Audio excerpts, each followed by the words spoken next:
Okay, നമ്മളപ്പോൾ നമ്മുടെ ലിറിക്ക് പിന്നെയും ചാർജ് ചെയ്യാനിട്ടു. ഇതൊരു 150 വാട്ട്സ് കിലോ വാട്ട്സ് വരെ ചാർജ് ചെയ്യാൻ പറ്റുന്ന ഒരു ചാർജ് സ്റ്റേഷനാട്ടോ. അപ്പോൾ നമുക്ക് നോക്കാം എത്ര അതിൻ്റെ ചാർജ് കയറണേന്ന്.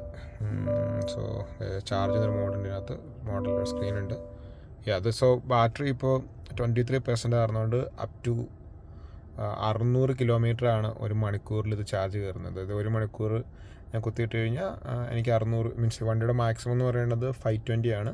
അപ്പോൾ 600 വരെ മീൻസ് അത്രയും കയറത്തില്ല, കാരണം ബാറ്ററി പെർസെൻറ്റേജ് 50യോട് എടുക്കുമ്പോൾ സ്പീഡ് കുറഞ്ഞ് ഒരു 250 എത്തും. അതൊരു 75 മീൻസ് ബാറ്ററി പെർസെൻറ്റേജ് കൂടുന്നതനുസരിച്ചിട്ട് ചാർജിങ്ങിൻ്റെ റേറ്റ് കുറയും. എപ്പോഴും മാക്സിമം റേറ്റ് കിട്ടുന്ന ഒരു 20 to 80 കർവിൻ്റെ ഏറ്റവും ടോപ്പ്.